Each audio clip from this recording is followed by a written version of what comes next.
All right, you guys, we made it to SEMA. I'm gonna see what I can capture for you guys today. I'm just gonna try and highlight a few builds that I think are kind of stand out. I'm gonna try and stay away from the trucks. I'm gonna try and stay away from EV swaps and conversions and just go for the low and loud stuff that you guys probably will enjoy. So here we are, Las Vegas. Let's see who we can find. I know there's some local friends of ours from Vancouver here today and this week. So we'll see who we can find, see what builds we can scope out. Let's go.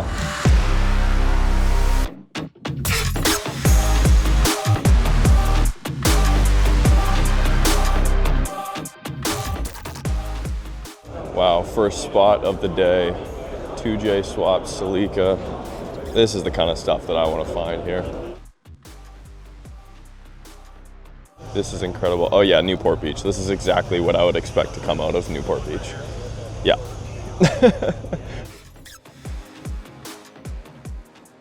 This thing is ridiculous, guys. Yeah, I did not expect that. I mean, to see an RB26 and a Cobra is ridiculous. Kind of cool. I mean, it makes sense. It's along the same lines. I mean, it doesn't make sense, but it's along the same lines, of course, as the Mustang in Tokyo Drift. The Cobra, of course, known for snappy, big engines. You know, a car that's the opposite of forgiving. So actually, in that sense, this does make a little bit of sense because this would be a lot more forgiving. Engines pushed way back in the chassis. Probably a ton of fun to drive. All right, this is what I expect to see here. LOJ conversions, of course, if you guys know, they do a lot of transmission adapter kits, but they do make one for the CD09, from the 350Z to a number of engines, but LS3 swapped, C32, drivable? You tell me. But who knows, it could be on air ride. Love this color too.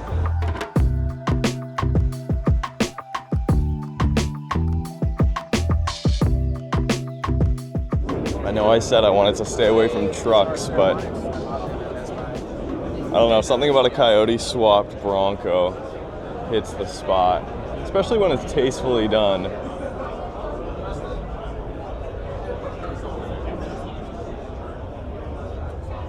Yeah, that's cool. All right, moving on. C8, NA is best. Is it though? Check this out, you guys, 74 rolls. This one was built by Bisimoto, which is not a vehicle I would expect to see from Bisimoto, but it's gonna be fast nonetheless. Wow, wow, wow. Garage active, full carbon R33 GTR. If you guys remember back in 2020 at Tokyo Auto Salon, they had an R32 GTR on display, I believe in a similar color, but this one is a lot different. You can see the top, a lot more of the paint, and then as it comes down here, the carbon weave fades in. That's insane. I've never seen anything like that before. Totally different. I've always loved the R33 GTR. You guys, I mean, if you're in the know, you know, and a lot of people have come around on this car. But of course, the 32 and 34 always stole the show. That's crazy. I cannot get over this paint. I mean, the amount of work, hours, that would have had to come together to create this is something else. And something cool at SEMA, because a lot of these cars, or some of them, you know, they're not really built for practical usage. But of course here, a carbon bodied car is just gonna be incredibly light compared to the factory built chassis, so cannot argue there. Still rocking the twins, HKS twins there. Ooh, and the houndstooth too. Although all the interior has been done, all the upholstery's been done, steering wheel, door cards even too, the leather stitching over there. The gauge cluster, still factory. Love to see it. Even the roll cage back there wrapped in leather. RB30, ITB, yeah. Oh, my car? Everyday driving car. My R32 and R35. Yeah, every day. Next plan, secret.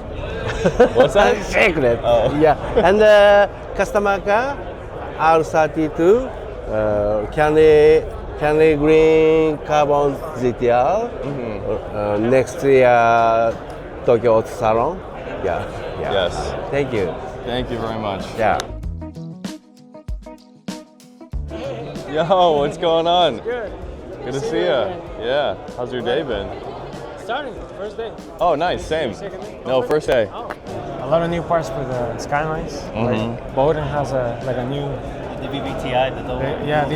Dual Okay. BTI, like a new billet block, a lot of cool stuff, a lot of Wow. new stuff for Skylines. Yeah, this is That's cool. business for you. Yeah, yeah. I mean, this is more options for people in general. You know. Yeah, PRP, totally. PRP has a new CAS block Yeah. that Nissan, barely can keep up with. So where are you guys headed to after this? What's going on? Oh, we're going to a GTR festival. Yeah. To see more GTRs. You driving? Yeah, we're There? driving. What are you driving? We're driving the BR32. He's driving a 2JZ 240Z, and my brother's driving a 34. Hey, I was gonna say, have you ever put a 1J or a 2J in a Skyline? No, but We have a friend that wants we to. have a friend that wants to. Yeah. Hey, All-wheel that's drive. fair enough. He wants to do All-wheel an all-wheel drive 2J Yeah. DCT. Yeah, in Japan there is an all-wheel drive 2J. The Altezza. Gira, the Altezza Gira. The is wagon. Yeah, that one is all-wheel drive. So you just use the Wow. pan, something from the GTR, and you're good. But the company, I think we're in Germany, Yeah, there's a company in Germany that makes an all-wheel drive adapter. to fit a VR differential. 'Cause, Wow. on the 2Js or 1Js, the differential is on the Opposite side. On the opposite side from the RB.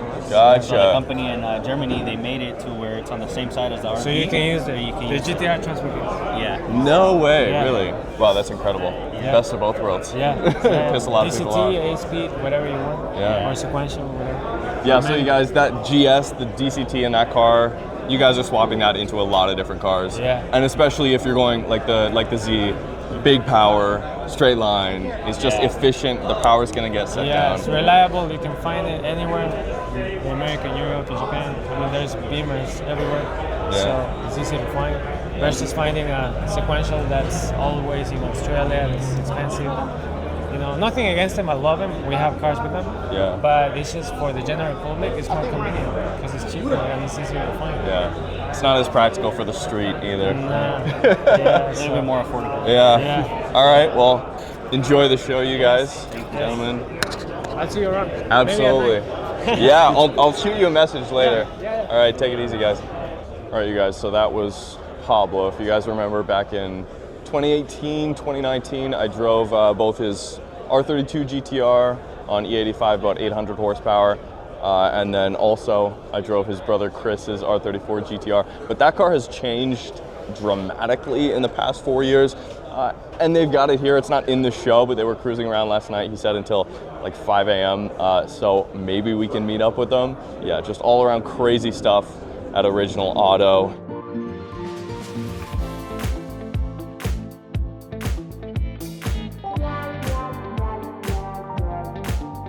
All right, this thing is insane, you guys. E30. Limited things I know about this car, but I do know it was running and driving when he began to build it. I don't know if it started off as a coupe. It looks like it. It looks like it did. I could be wrong, but yeah, Texas Speed 427 LS, fully built engine, naturally aspirated still, of course. Got ITBs up there, makes about 750 horsepower. And apparently, the suspension was taken largely from a C6 Corvette. And of course, you can see the two-frame chassis here he built all the way around here. His name escapes me right now, but obviously an E30 is a lot thinner. Like, it's not as wide as a C6, so we had to modify all the suspension knuckles and whatnot to kind of bring it in, tighten up the suspension geometry. Look at how slammed it is right now. I mean, that's not going anywhere as is, or if it is, it's not going to make it over the shag carpet very well. So incredibly clean. Keeps all the kind of clean OEM lines of the E30. I mean, E30 gotta be one of the greatest looking BMW chassis. Still keeps like the same kind of taillight design, just obviously got rid of some of the amber. Oh yeah, there you go. Airlift controllers over there.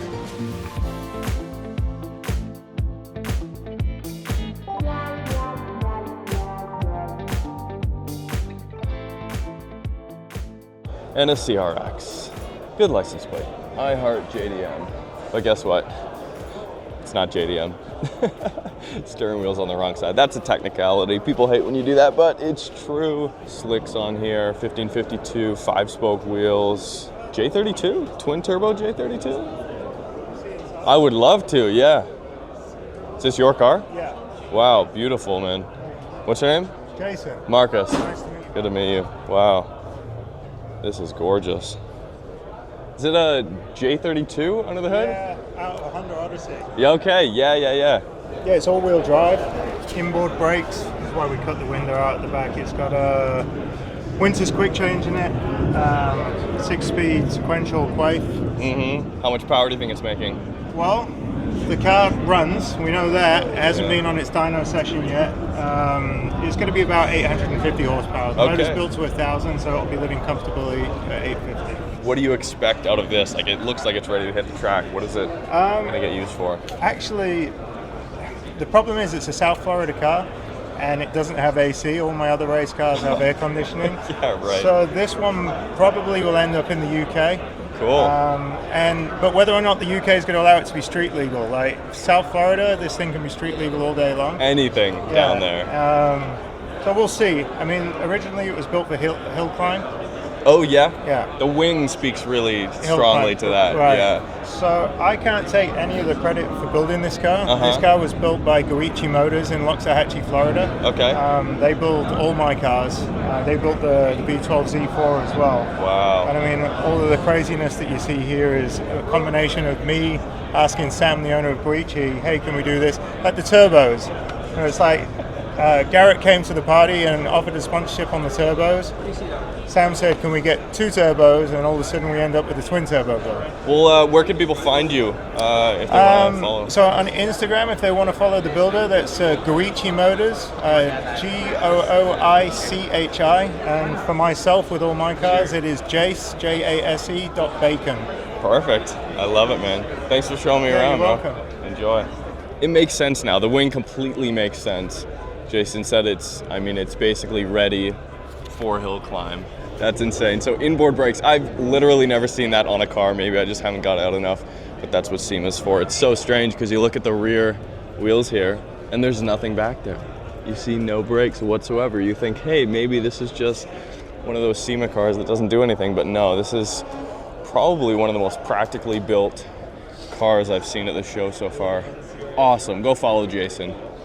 Cool guy. Crazy build. This is something I would drive. I don't know, as a kid, the CRX was really one of those cool Hondas.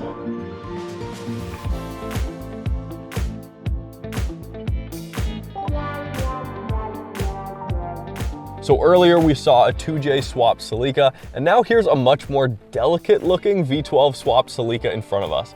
I don't mean that as an insult either, I just mean it looks like it's never seen pavement. It looks expensive.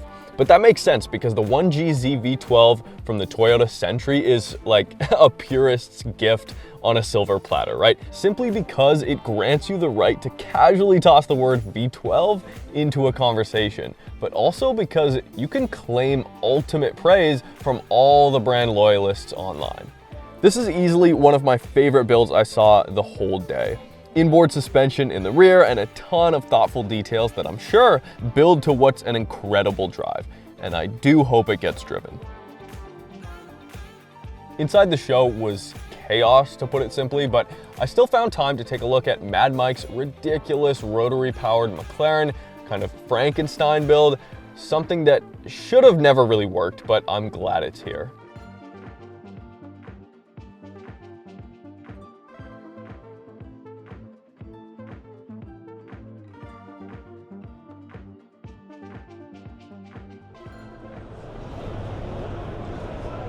All right, this is a car that I wanted to find. I knew this was gonna be here. Yeah, for sure. And it's something that Toyota and Avesa Motorsports put together. Effectively underneath, it's a GR Corolla for the most part. Of course, that's the GR's 3-cylinder turbo engine. And the crazy thing is, I mean, other than the ST185, ST205 Celica livery here, which looks stunning on a GR86. it has all-wheel drive. It's built like a GR Corolla. On the inside, you've got a couple controls, of course, just like the GR4 system and the GR Corolla. You have different drive modes to kind of vary the torque distribution front to rear. You've got that here as well. This one is currently set up kind of for tarmac rally, so there's a little bit less ground clearance. That's why the wheels are a little bit larger here. These Speedline 6-spoke wheels, a little bit bigger than you would see on a dirt rally spec build. What a cool idea, Toyota. Put this into production, build this. You know, there aren't too many manual sports cars available now. Got the fog lights on the front, huge rally lights. Really nicely integrated too. You can tell this wasn't just a last minute kind of idea for SEMA. Hey, let's put some aesthetic touches on a GR86. No, let's build something that's kind of a proof of concept. Now, will it come to production or something similar to this come to production? We'll wait and see. You guys, let me know what you think. Just such a fun, accessible car. That's what we want. That's what we say we want. And then a manufacturer builds it, and most of the time we don't buy it. And then they go away, and then after that, 2 years later, we complain. It's the cycle of our wants, but not necessarily, in reality, what we end up putting in our garage. Cool car, super cool car. One of the most ridiculous cars I've seen at the show by far. And an MX-5. On the interior, you think, okay, well, it's got some seats, digital dash, still manual transmission, NRG seats, but then, oh my God. This is almost something you'd build in like Forza or something in a video game just to see if it would theoretically work. Like, hey, what would a V10 Lambo engine feel like in an NA Miata? Let's find out. Hey, what's going on? I'll show you something in the dashboard. Okay, sure, yeah. This is your car? I'm the dashboard guy. The owner is not here. Look there. No way, wow. You know this, you recognize this one? It's the R34 Skyline. Oh yeah, of course. Yeah, because the beginning of the tach, it starts out like 1,000, 2,000 yeah, RPM. Look now. So just with the click of a button on your phone, it then goes, oh my God. That's insane. Oh, okay. I'll switch again. Need for Speed Underground too. Yeah, exactly. That's the gauge cluster. Wow, that's ridiculous. Yeah, just first glance, you guys, I'm like, okay, well, it has a digital dash. You've got all your, you know, AFR, I'm assuming, and all that info on there. You can do anything you want. Whatever you want. Many replicas here, like the Opel Kadett, GSI. This is the S2000. S2000, Yeah, yep. this is the Rally MK2 Golf. Wow. Yeah. That's incredible. I mean, that's sacrilege on this car. Thanks, man, for showing me that. Yeah, so you guys, you think, you know, the spectacle of this car is, of course, the V10, but then you go on the inside, and it's all those little details that make these SEMA cars, like, next level. And we're not even in the show yet. Okay, pause. We have to pause here. Yeah, turns out I got tricked. This is not a V10, a twin-turbo V10 powered NA MX-5 at all. As you guys probably know, you've seen a lot of videos on YouTube from SEMA about this car already.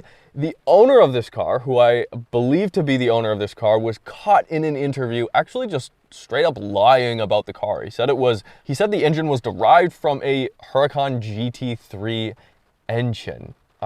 And then other people found out just by looking at in-depth photos and just being there in person that this is in fact some kind of LT Chevy engine underneath, some kind of truck LS based engine. There you go. That's, I got tricked. I got duped. Moral of the story is, yeah, this is my first time at SEMA, and don't be like me and slowly become naive over the day after seeing some of the most impressive road-ready builds on the show floor. Because then after that, I'm just like, oh, hey, everybody must just be building their stuff to the standard.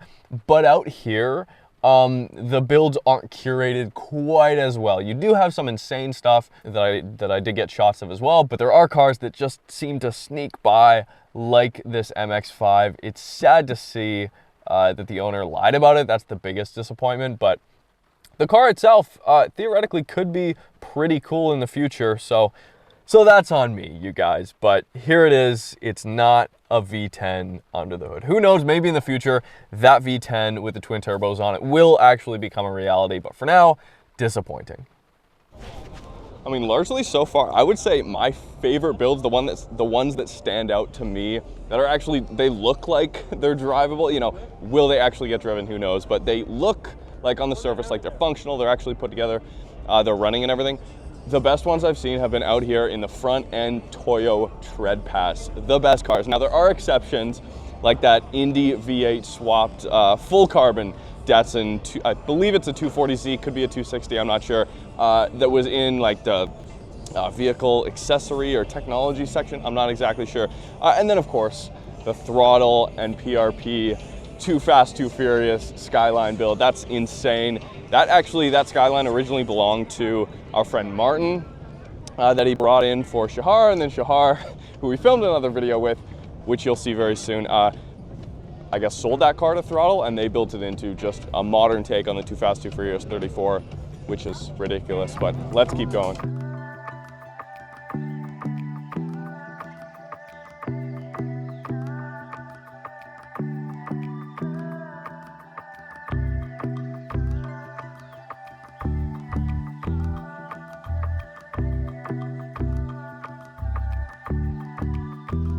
See, stuff like this that you see outside the show, it doesn't make it in, is oftentimes they're just more practical in general. Like this two-door Evo here, ridiculous. I mean, I'm partial to the Evo 5. This one looks like it could actually be driven, which is nuts.